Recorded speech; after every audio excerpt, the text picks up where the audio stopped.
$436. That's what I had to pay when Brenda Harwick had my truck towed while I was grocery shopping.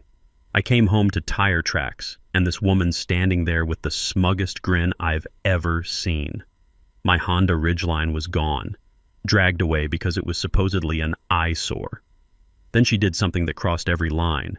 She picked up my veteran parking permit, threw it in the trash, and sneered, "Military people think they're special, but this is my neighborhood now. 23 years in the Army Corps of Engineers, and this woman treats me like garbage on my own property." Well, if Brenda could block my driveway with a tow truck, I figured I could block her entire street with something that weighs 30 tons. What's the worst thing an HOA's done to you? Where are you watching from? Because sometimes bullies need to learn that veterans don't back down. My name is Marcus Rodriguez, and 6 months ago I thought I'd found the perfect place to spend my retirement. Willowbrook Heights, a quiet development about 30 minutes outside Denver where the lawns stay green year-round and the mailboxes all match. After 23 years bouncing between Army bases from Fort Bragg to Afghanistan, my wife Carmen and I were ready for some peace and quiet. Carmen's a nurse at the VA hospital, works long shifts patching up guys like me who came back with more scars than stories. Our daughter Sophia just turned 16, and after years of military housing, she was excited about having her own room that wasn't government-issued beige. We bought a modest 3-bedroom ranch on Maple Street. Nothing fancy, but it was ours. The smell of fresh mulch and newly planted roses hit you the moment you stepped out of the car. Carmen had already started planting her herb garden, and I could picture myself on the front porch every morning with my coffee, listening to those mockingbirds singing in the old oak tree that shaded our driveway. That's where I met Brenda Harwick. Picture a woman who looks like she stepped out of a real estate magazine. Blonde highlights that could blind aircraft, designer yoga pants that probably cost more than my truck payment, and a voice that could shatter wine glasses from 3 blocks away. She lived in the corner house, the biggest one in the development, complete with a circular driveway and more outdoor lighting than a football stadium. Brenda wasn't just any neighbor. She was the HOA president, and she made damn sure everyone knew it. She'd cruise the neighborhood in her white Lexus SUV like she was patrolling her personal kingdom, clipboard in hand, looking for violations. The first warning came on a Tuesday morning while I was loading my Honda Ridgeline for a trip to Home Depot. Clean, well-maintained, parked in my own driveway like it had been for 3 weeks straight. "Excuse me," came that voice, dripping with fake sweetness. "I'm Brenda Harwick, HOA president. We need to discuss your commercial vehicle situation." Her handshake was limp, like touching a cold fish, but it was her perfume that really got me. This overpowering lavender scent that made you want to hold your breath. Commercial vehicle? I looked back at my truck, genuinely confused. "Ma'am, that's my personal. Section 4.7 of your agreement is very clear. Commercial vehicles lower property values." She was already walking away. "You have 48 hours to resolve this." Here's what really pissed me off. Carl Henderson lived 3 houses down, drove an identical white F-150, and had been parking it in his driveway since the development opened. Never got so much as a warning. The difference? Carl was white and his truck was white. Mine was dark blue, and apparently so was I in Brenda's eyes. That Thursday morning, I woke up to the sound of diesel engines and backup beepers. Through my bedroom window, I watched a tow truck driver hooking chains to my Ridgeline while Brenda stood on the sidewalk, arms crossed, supervising like a general watching a battle. The crunch of gravel under the tow truck's tires was nothing compared to the sound of my blood pressure spiking. I threw on clothes and ran outside. "Hey, what the hell are you doing?" The driver, a tired-looking guy in coveralls, shrugged apologetically. "Sorry, buddy. Got a work order for commercial vehicle removal. Lady says it's been warned twice." "Twice?" I turned to Brenda. "You gave me 1 warning yesterday." That's when she smiled. Actually smiled. "The first warning was implied when you moved into our community, Mr. Rodriguez. Surely someone with your background understands the importance of following orders." $436. That's what it cost me to get my truck back from the impound lot. $436 because this power-hungry suburbanite decided my Honda Ridgeline was somehow different from Carl's identical Ford. But as I signed that impound release, something clicked in my mind. 23 years in the Army Corps of Engineers teaches you one thing above all else. When someone declares war on you, you'd better be prepared to win it. The next week, I did my homework like any good soldier. I spread those HOA documents across my kitchen table and went through them with military precision, the smell of Carmen's morning coffee mixing with the musty scent of legal paperwork. Section 4.7 was crystal clear. No commercial vehicles primarily used for business purposes shall be parked on any residential property or street within the community. Keywords: primarily used for business purposes. My Honda Ridgeline had personal registration, personal insurance, no business markings, and was used for exactly the same things as every other pickup in the neighborhood: Home Depot runs, family trips, and hauling Sophia's friends to soccer practice. I documented everything with the same attention to detail I'd used for military reports. Photos of my truck's registration, screenshots of my insurance policy, pictures of Carl Henderson's identical F-150 sitting pretty in his driveway, untouched by HOA justice. The pattern was starting to look a lot like discrimination, and I had the evidence to prove it. Monday morning, I hand-delivered a formal response letter to Brenda's mailbox. Professional, respectful, and backed by legal precedent I'd researched at the VA hospital's law library during Carmen's late shifts. I cited the exact covenant language, included supporting documentation, and politely requested all HOA inspection records under Colorado's sunshine laws. Her response came Tuesday afternoon, that overpowering lavender perfume announcing its arrival before I even opened the envelope. "Mr. Rodriguez," it began, "your recent correspondence demonstrates a fundamental misunderstanding of community standards and proper authority channels. The HOA board has voted to implement enhanced vehicle monitoring for your property due to ongoing compliance issues." Enhanced monitoring, like I was some kind of repeat offender planning a vehicular crime spree. The monitoring started immediately. Every morning at exactly 8:15 a.m., Brenda would cruise past my house in her white Lexus, slowing to a crawl while she photographed my truck from every angle. She had this little digital camera with a timestamp feature, and she treated my driveway like a crime scene investigation. I watched her one morning from my kitchen window, coffee growing cold in my hand, as she actually got out of her car with a measuring tape. This 52-year-old real estate agent, dressed in designer workout clothes, army crawling under my Honda Ridgeline to photograph the VIN number like she was documenting evidence for a federal case. The sight of a grown woman in $200 yoga pants wriggling around in driveway gravel while Mrs. Cecilia's orange tabby rubbed against her legs was, well, it was comedy gold that I definitely wasn't recording for evidence purposes.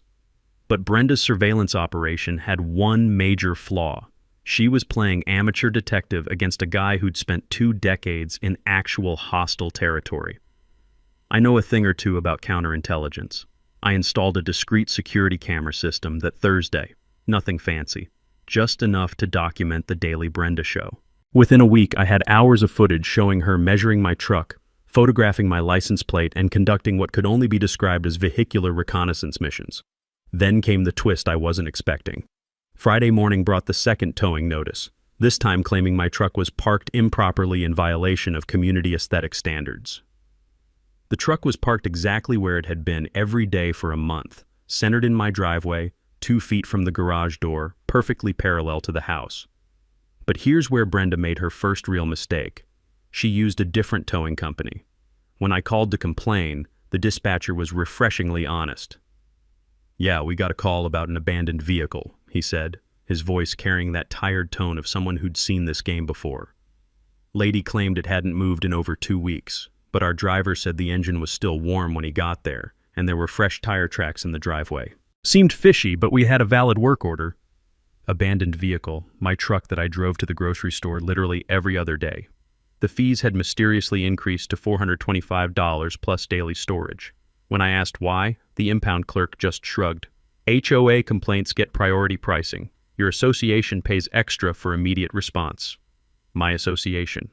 Using my HOA dues to pay premium rates for harassing me. That night, I made a phone call to Jake Morrison, an old Army buddy who'd traded his combat boots for a law degree. Jake had mentioned once during a deployment that he specialized in something called pattern discrimination, the kind of systematic harassment that courtrooms take very seriously. "Marcus," he said after I explained the situation, his lawyer voice kicking in, "what you're describing isn't just petty HOA bullshit. This is targeted enforcement with clear racial overtones. In cases like this, individual board members can actually be held personally liable beyond the association's insurance coverage. Document everything, and I mean everything. Patterns matter more than individual incidents in discrimination law. The next morning, I filed a formal records request with the city asking for all HOA enforcement actions in Willowbrook Heights over the past 2 years. What came back 3 weeks later was pure prosecutorial gold. 23 vehicle violations issued to homeowners, 22 of them to non-white residents, and 1 to a white homeowner that was resolved with a warning letter: no towing, no fees. Brenda had just handed me a smoking gun, wrapped in a bow made of systematic discrimination and tied with her own signature lavender-scented stupidity. Armed with a smoking gun disguised as public records, I figured Brenda might back down. Shows what I know about dealing with entitled suburbanites who mistake a clipboard for actual authority. Instead, she doubled down like a gambler with house money. The emergency HOA board meeting notice appeared in everyone's mailbox on a Wednesday, printed on official letterhead that probably cost more per sheet than most people's lunch. Urgent. Enhanced Community Standards Amendment. Mandatory attendance requested. I showed up that Thursday evening to find the community center packed tighter than a mess hall during chow time. The air conditioning was struggling against the body heat, and you could smell everything from expensive cologne to nervous sweat mixing in the recycled air like some twisted aromatherapy session.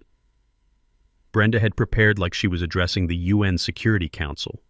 She stood at the front podium in a crisp white blazer, armed with a PowerPoint presentation titled "Preserving Property Values Through Proactive Vehicle Management." The woman had actually laminated her notes. "Ladies and gentlemen," she began, her voice carrying that fake authority that comes from watching too many courtroom dramas. "We're facing an unprecedented threat to our community standards. Certain residents have been flagrantly violating our vehicle covenants, and immediate action is required." Her slideshow was a masterpiece of petty bureaucracy. Photos of pickup trucks from Google Images labeled as community standard violations. Statistics about property values that she'd apparently pulled from her perfectly manicured posterior. And my personal favorite, a slide titled "Commercial Vehicle Red Flags," that basically described every pickup truck manufactured since Henry Ford's first assembly line. I sat in the back recording everything on my phone while taking notes like I was planning a military operation, which, let's be honest, I was. "The board proposes enhanced vehicle standards," Brenda continued, clicking to a slide that made my blood pressure spike. "Effective immediately. No pickup trucks, no vehicles over 10 years old, no vehicles with visible wear or commercial associations. Retroactive enforcement will be implemented for existing violations." During the comment period, I stood up with my folder of documentation, the papers rustling like autumn leaves in the suddenly quiet room. "Mrs. Harwick, I have a question about enforcement statistics." Her smile could have frozen hell in July. "Of course, Mr. Rodriguez. Can you explain why Carl Henderson's white F-150 has never been cited while my identical truck has been towed twice?" I pulled out my photos. Both trucks, same year, same model, both parked in driveways. What's the fundamental difference? The room went silent except for the hum of struggling fluorescent lights and someone's nervous cough echoing off the walls.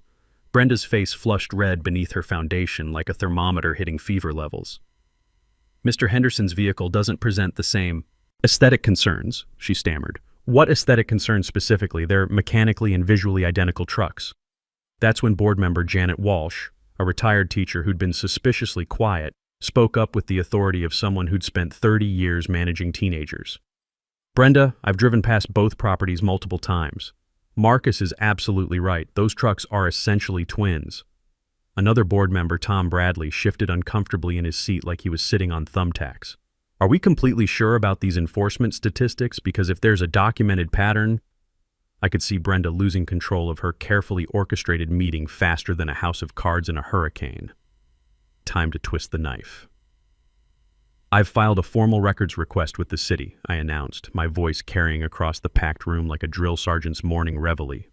23 vehicle violations in 2 years. 22 against non-white homeowners, 1 against a white homeowner, resolved with a warning letter only. I let that mathematical reality sink in. That's not enforcement. That's systematic discrimination. The murmur that rippled through the crowd sounded like distant thunder before a storm. People were pulling out their phones, probably doing their own calculations on Brenda's enforcement record. But Brenda wasn't done. In fact, she was just getting warmed up for what I'd later realize was the most spectacular self-destruction in suburban HOA history. Mr. Rodriguez clearly doesn't understand that some vehicles simply don't fit our community character, she said, her voice getting shriller with each word. We have standards here. We have a certain demographic we're trying to maintain. The room went dead quiet. Someone actually gasped audibly. Janet Walsh looked like she'd been physically slapped. Brenda, what exactly are you saying? I'm saying that we invested in this community for a very specific reason, Brenda snapped, completely abandoning any pretense of diplomatic language. We didn't pay premium prices to live next to people who don't respect property values or understand community standards. And there it was, on recording, in front of 47 witnesses. Tom Bradley immediately called for an emergency vote of no confidence. Janet Walsh seconded so fast she nearly interrupted him. Even Brenda's usual allies were suddenly fascinated by their shoes like they'd discovered buried treasure in the floor tiles. The vote was 4-1 against implementing the new vehicle restrictions, with only Brenda voting in favor. The no-confidence motion failed by a single vote, but the damage was radioactive. Walking back to my truck that night, listening to gravel crunch under my boots, I couldn't help but grin. In the military, we had a saying, never interrupt your enemy when they're making a mistake. Brenda had just made a career-ending mistake, recorded it for posterity, and gift-wrapped it with a racist bow. Now I just had to decide exactly how to use this ammunition. You'd think recording someone admitting to racial bias in front of half the neighborhood would slow them down. You'd be wrong. Apparently, when you corner a suburban dictator, they don't retreat. They evolve into something more dangerous. Brenda's next move hit social media like a digital wildfire.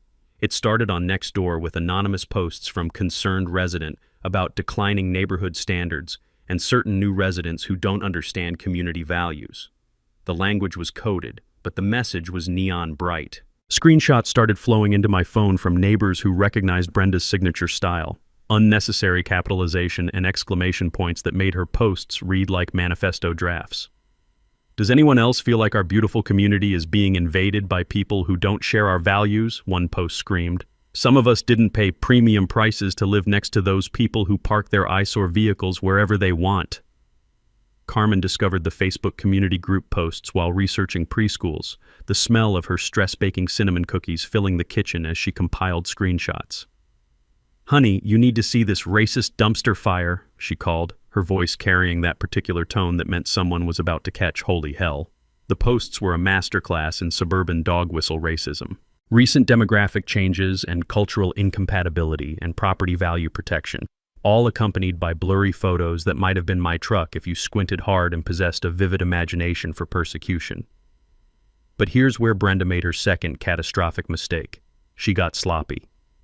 One post, apparently written during a wine-fueled rage session at 11 p.m., was posted under her real name instead of her anonymous account. I'm sick of pretending that all residents are equal when some clearly don't belong in a community like ours. The Hispanic family with the truck, the Indian family with their weird decorations, that black nurse who thinks she can park wherever. We all know what the problem is. The post stayed up for exactly 14 minutes before she deleted it. But in the age of smartphones and screenshot reflexes, 14 minutes might as well be 14 years. My phone exploded with notifications, neighbors forwarding the screenshot, local news reporters who'd been tipped off, and one call that made my blood run cold, Sophia crying because her classmates had seen the post and were asking if we were the truck family Brenda was talking about. That's when the gloves came off. Saturday morning, my doorbell rang to reveal what looked like a civil rights convention on my front porch. The Johnsons from Elm Street, the Patel family from Oakwood Drive, Maria Santos from the townhouses, and 6 other families I'd never met, all holding printouts of Brenda's posts, all looking like they'd collectively reached their breaking point. We need to talk, said David Johnson, a software engineer whose crime was driving a 10-year-old Civic with excessive wear patterns. In my backyard, under the shade of that faithful oak tree, the conversation revealed the true scope of Brenda's reign of terror. The Patels had been fined for non-conforming cultural decorations during Diwali. Maria faced monthly harassment about her nephew's Camaro. The Cecilia family had been cited for inappropriate food odors from their weekend barbecues.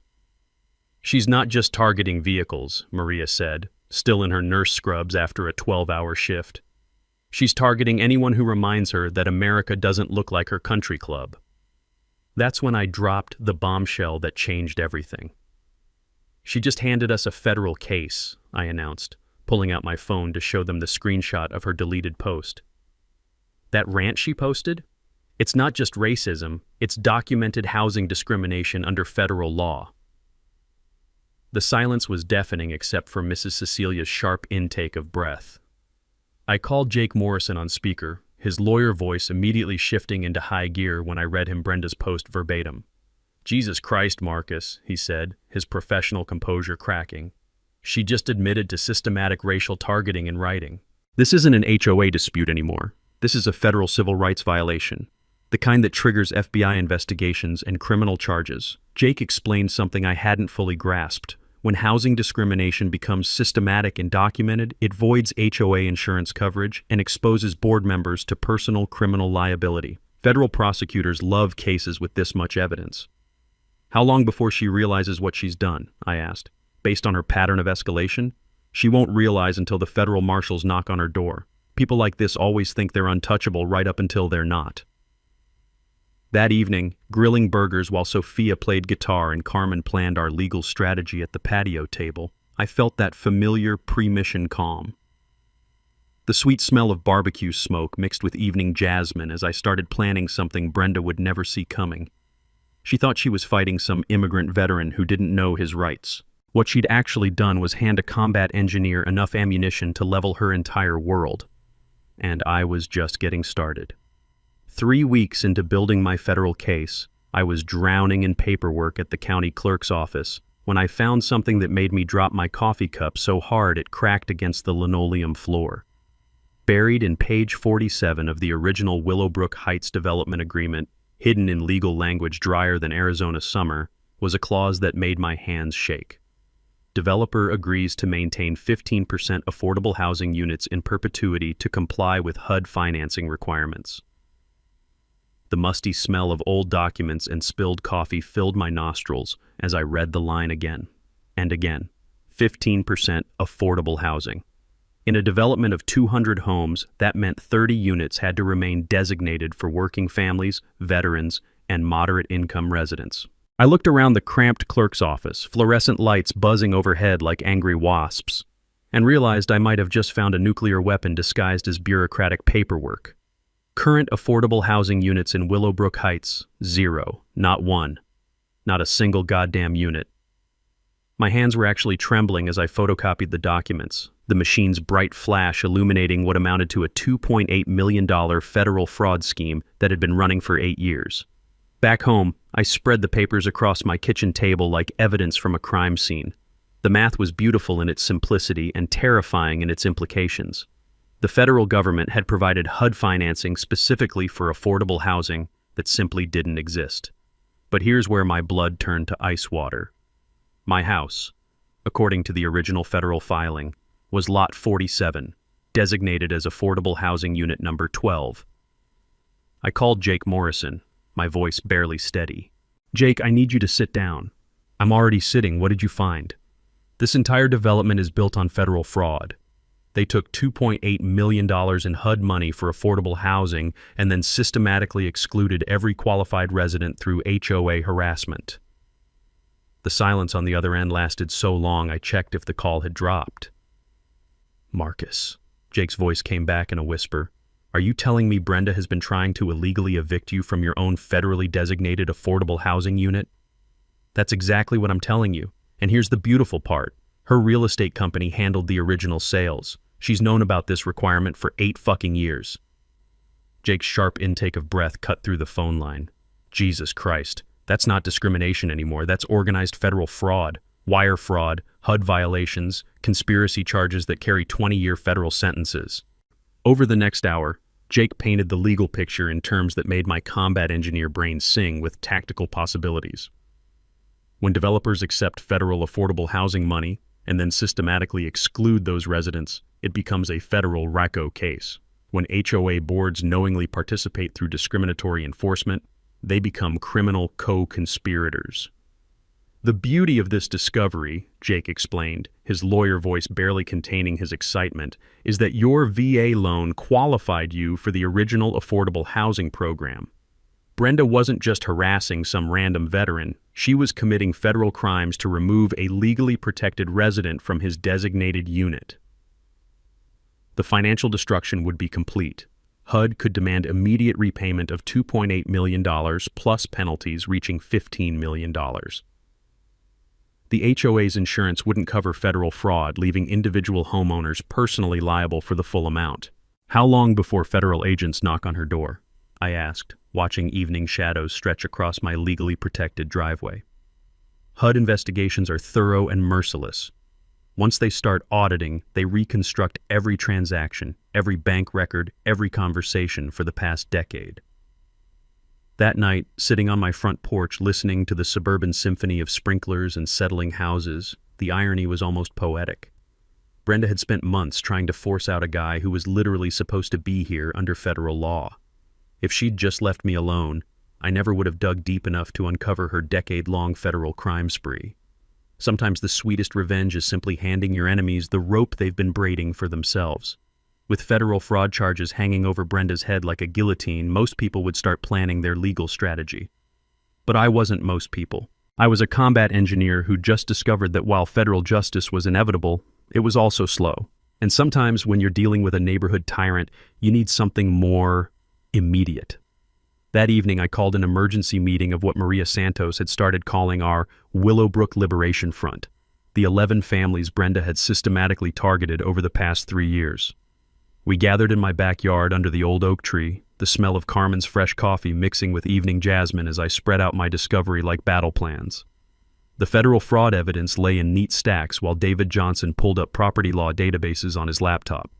"Here's what we've got," I announced, watching faces change as I explained the affordable housing fraud. Brenda's company stole $2.8 million in federal funds and has been systematically removing legally protected residents for 8 years. The silence was broken only by Mrs. Patel's sharp intake of breath and the distant sound of sprinklers activating across the neighborhood. "So we sue her into bankruptcy," said Maria, still in scrubs from another long shift. "Federal fraud charges, civil rights violations, the whole package." "We will," I nodded. "But federal cases take 18 to 24 months. That's 2 more years of her harassment while we wait for justice." That's when I remembered something Jake Morrison had mentioned during our last call. His cousin who ran a military surplus operation outside Colorado Springs. "What if we could solve this problem faster?" I asked, pulling out my phone to show them photos from Tank Morrison's website. "What if we could make Brenda understand that some fights aren't worth picking?" The next day, 5 of us made the drive to Jake's Surplus and More, which sat on 40 acres of controlled military chaos. Decommissioned Humvees, artillery shells converted into planters, and enough olive drab paint to camouflage a small city. The smell of diesel fuel and gun oil hung in the mountain air like nostalgic cologne for anyone who'd worn the uniform. "Marcus Rodriguez!"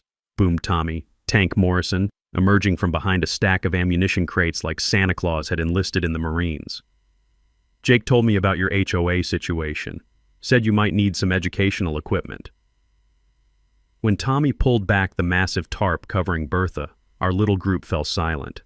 30 tons of 1943 Sherman tanks sat there like a sleeping dragon, olive drab paint immaculate, white star gleaming in the Colorado sunlight. "She's completely legal for private ownership," Tommy explained, his pride evident as he patted the tank's hull. "State considers her a recreational vehicle. Fully operational except for the main gun, obviously." David Johnson, our resident research expert, had done his homework on Colorado vehicle laws during the drive up. Private military vehicles are legal as long as they're demilitarized and meet basic safety requirements, he confirmed, pulling up statutes on his phone. Basically a really heavy RV. The beauty of the plan crystallized as Tommy explained the logistics. A standard oversized vehicle permit cost $50 and allowed 72 hours of transport time. Once Bertha reached private property, she could legally park there indefinitely. Now, hypothetically speaking, Tommy grinned, if someone wanted to demonstrate the difference between a legally parked vehicle and actual obstruction, this baby would certainly make the point clear. Mrs. Patel, who'd been quietly studying the tank's specifications, asked the question that made everyone smile. "How long would it take a tow truck to move something like this?" "Ma'am," Tommy's laugh echoed across the yard, There isn't a tow truck in Colorado rated for 30 tons.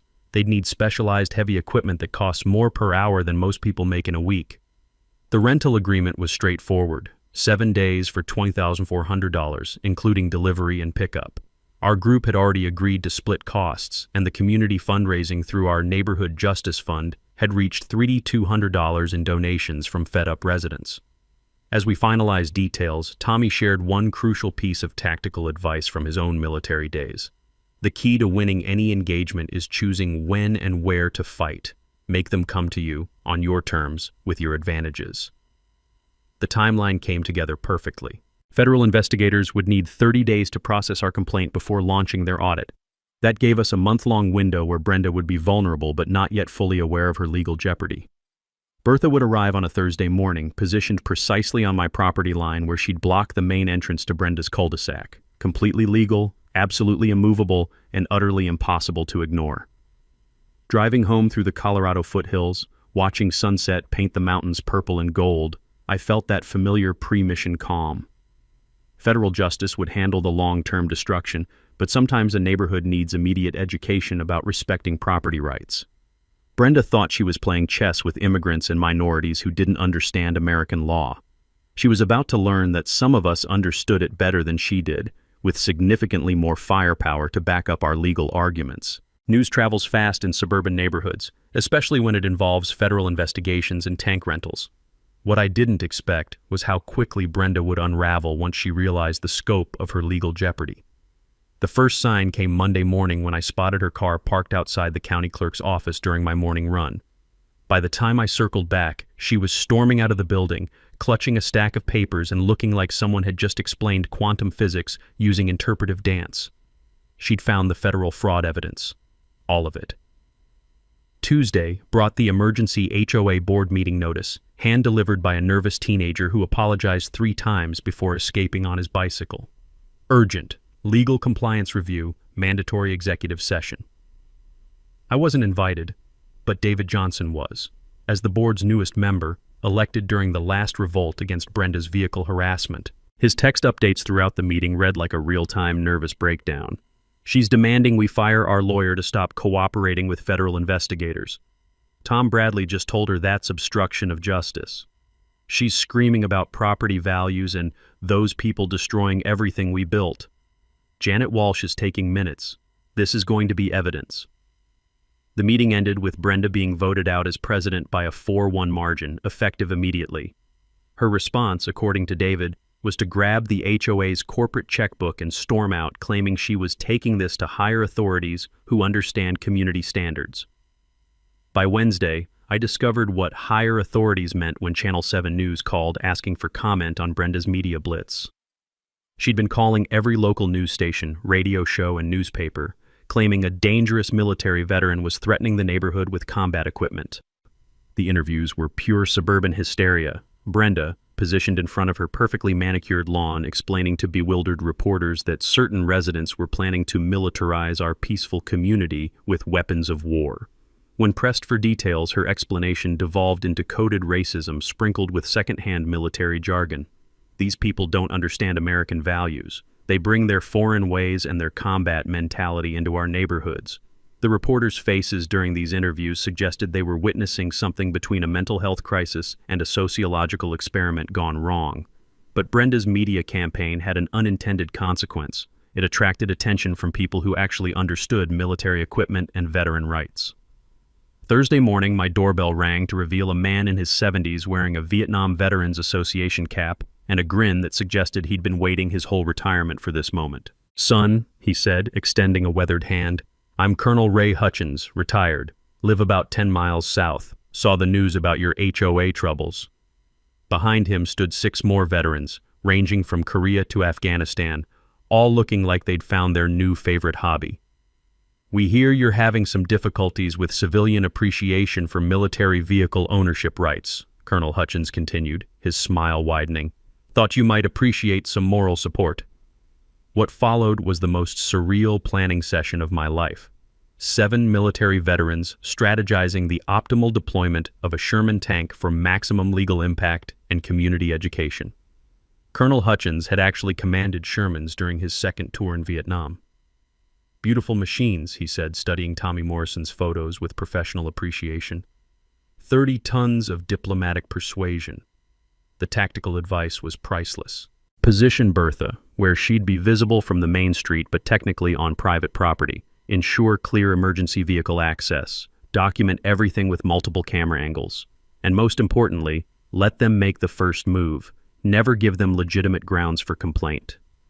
By Friday, our veteran support network had grown to 15 families, all offering everything from legal research to protest logistics. Mrs. Cecilia had organized a neighborhood barbecue for Saturday, tank arrival celebration, complete with red, white, and blue decorations. The most beautiful twist came Friday evening when Brenda, apparently unaware that her HOA presidency had been terminated, attempted to file criminal charges against me for planning terrorist activities with military equipment. The police desk sergeant, a former Marine named Rodriguez, no relation, listened to her complaint with professional courtesy before explaining that private ownership of demilitarized military vehicles was completely legal, and that filing false police reports was actually a crime.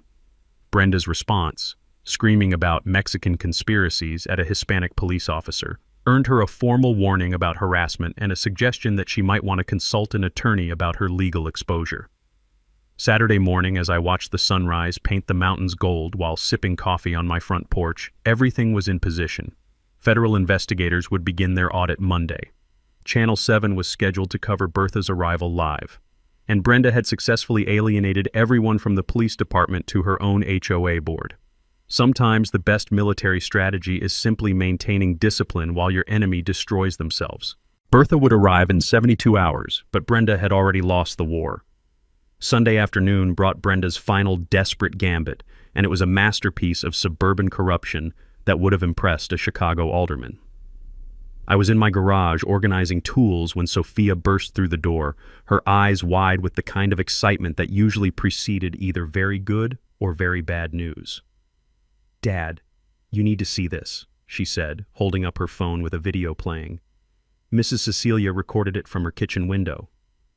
The footage showed Brenda in my front yard at dawn, dressed in black yoga pants and a dark hoodie like some middle-aged suburban ninja, methodically placing what looked like small metal objects under my truck's tires. "Are those?" I started to ask. "Roofing nails," Sophia confirmed. She put them under all 4 tires, then called Murphy's Towing, claiming your truck was leaking oil all over the street. The plan was diabolically simple. Create evidence of an environmental violation, get my truck towed for hazardous fluid contamination, then use the towing as justification to prevent any additional dangerous vehicles from entering the property. But Brenda had made one critical error in her sabotage scheme. She'd underestimated Mrs. Cecilia's insomnia and security camera obsession. By noon, I had crystal clear footage of Brenda committing criminal mischief, filing false reports, and attempting to manufacture evidence for fraud. The timestamps showed her placing nails at 5:47 a.m., then calling the towing company at 6:15 a.m., claiming she'd noticed hazardous leaking during her morning community inspection. The tow truck driver, the same tired guy who'd hauled my truck twice before, took one look at the obviously planted nails and called his supervisor. 20 minutes later, he was explaining to very interested police officers that the oil leak appeared to be motor oil poured from a bottle, and the road hazard nails were clearly placed after the vehicle was parked. When Officers Martinez and Johnson knocked on Brenda's door to discuss the discrepancies in her report, she made her final catastrophic mistake. She tried to bribe them. "Officers, I'm sure we can resolve this misunderstanding," she said, according to their body camera footage that would later become YouTube gold. "I'm prepared to make a substantial donation to your police benevolent fund to show my appreciation for your service." The amount she offered, $5,000 in cash, transformed misdemeanor false reporting into felony bribery of police officers.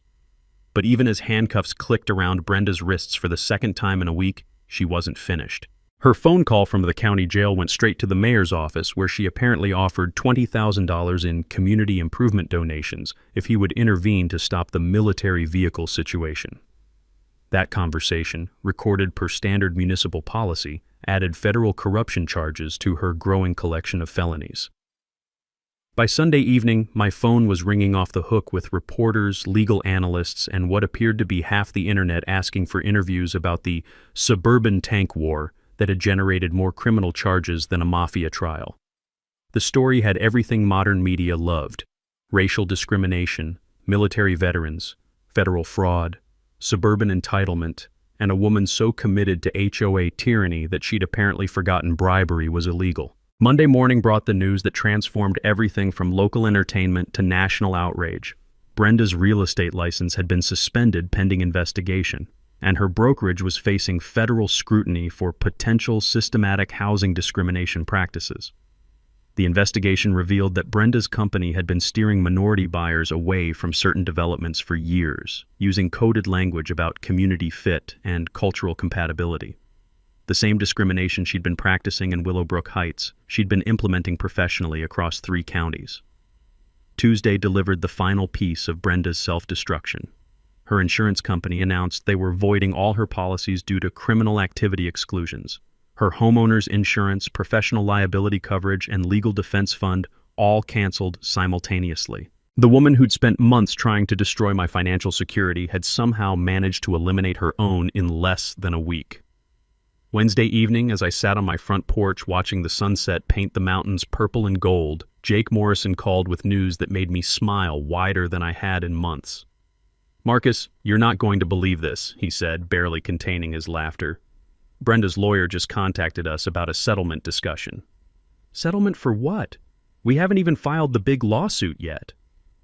That's the beautiful part.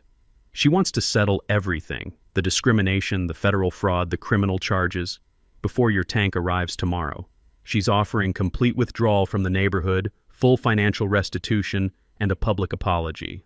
I listened to evening birds singing in my oak tree while considering the irony. Brenda had fought so hard to remove me from a neighborhood where I legally belonged that she'd ended up removing herself instead. "What's she offering?" I asked. "Everything, Marcus. Absolutely everything." Tomorrow, Bertha would roll into Willowbrook Heights as a victory parade rather than a battle declaration. Sometimes the sweetest revenge is simply watching your enemies defeat themselves while you document the process. Thursday morning at 9 a.m. sharp, 30 tons of American-made justice rolled down Maple Street like a parade float designed by the Pentagon. The sound hit you first, that deep diesel rumble that makes your chest vibrate and your neighbors peek through curtains.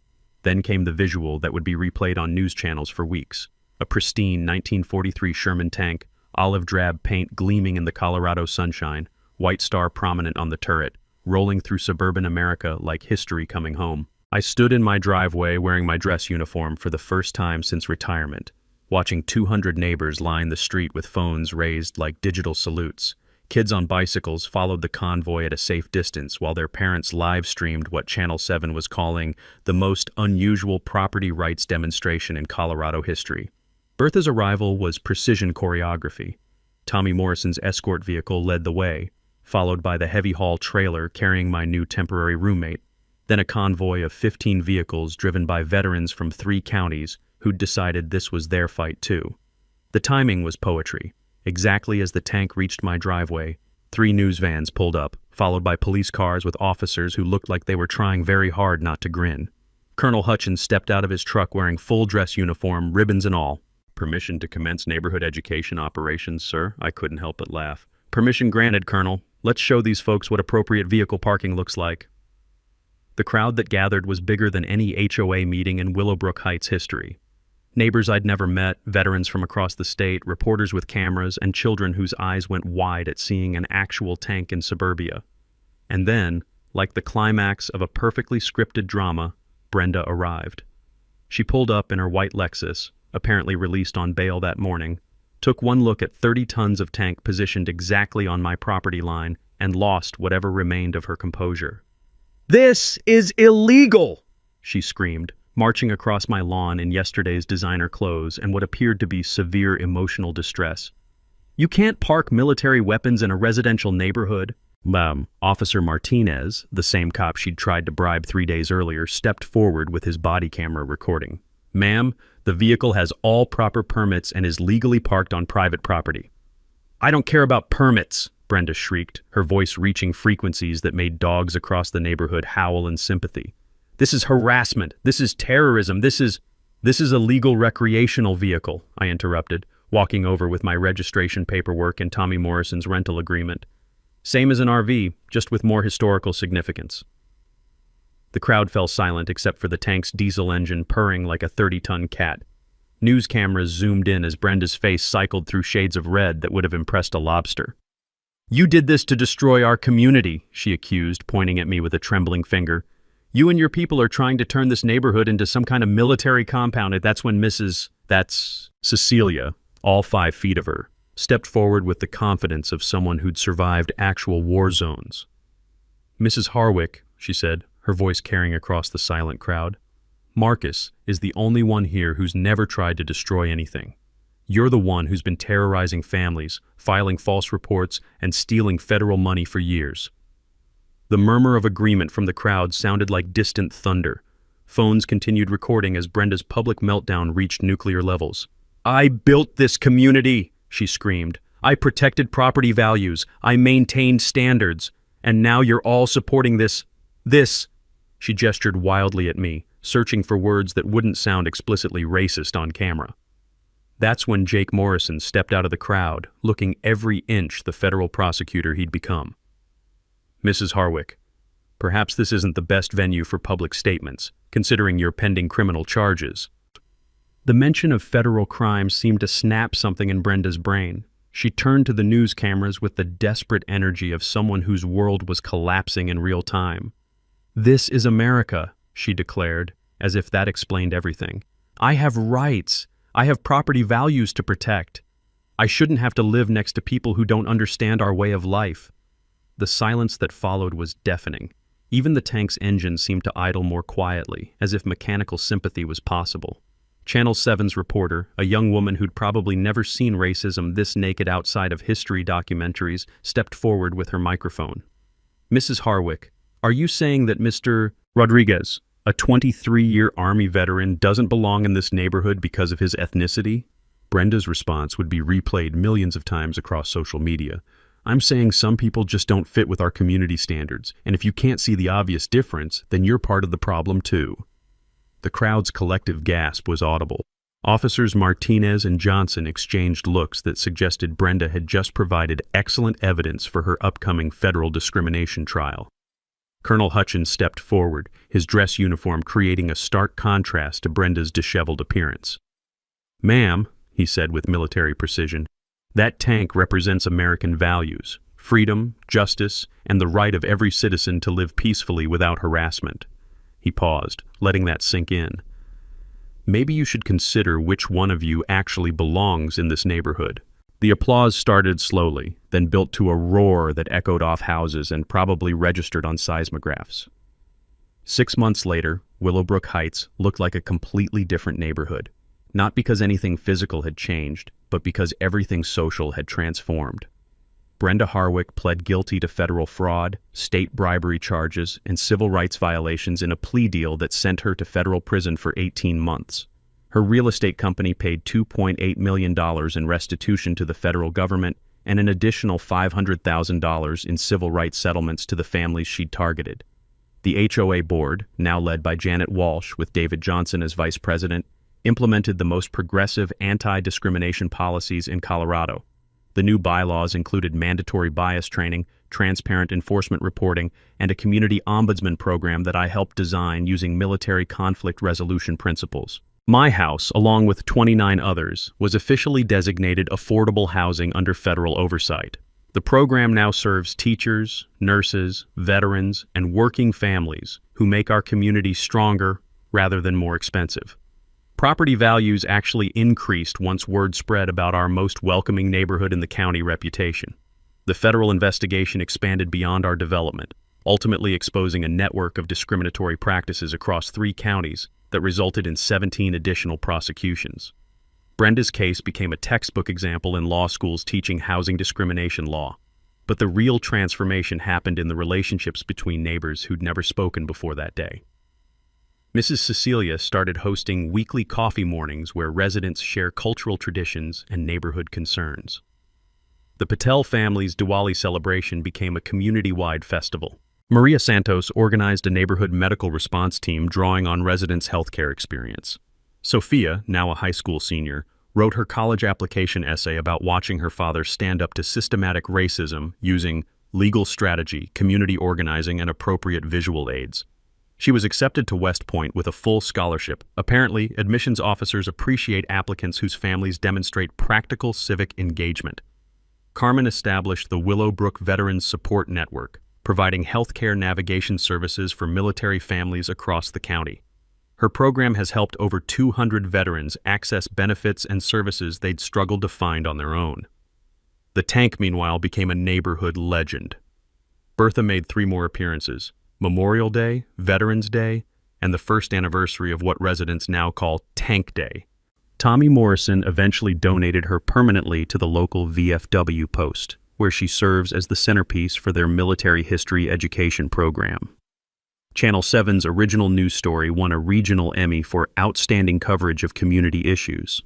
The reporter, Jessica Martinez, used the story as her breakthrough piece for a national network position, where she now covers civil rights issues across the American West.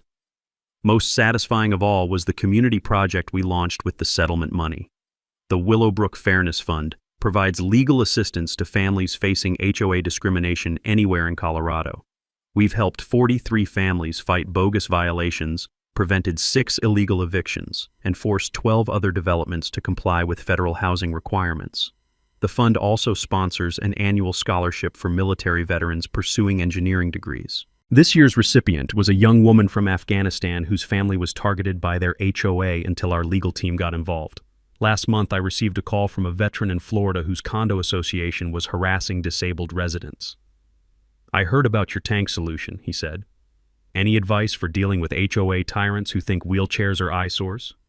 I shared our legal strategy, connected him with Jake Morrison's network, and mentioned that Tommy Morrison had recently acquired a restored patent tank that was available for educational demonstrations. Some battles you fight once, others you fight until the system changes. Standing on my front porch this morning, coffee in hand, listening to mockingbirds sing in the oak tree that still shades my driveway, I can see kids riding bicycles past Carl Henderson's white pickup and my dark blue Ridgeline, both parked exactly where they belong. The American flag flies prominently in my front yard, not as a statement of defiance, but as a reminder that this country's promise of equality and justice sometimes requires citizens willing to fight for it with whatever tools necessary, whether that's federal law, community organizing, or 30 tons of educational steel. What's the worst thing your HOA has ever done to you? Drop it in the comments below, and don't forget to tell me where you're watching from. Hit that subscribe button, because justice isn't just served. It's delivered with American precision and appropriate firepower. And if you think a tank made an impression, wait until you hear about the Navy SEAL who taught his HOA about maritime property law using a destroyer escort.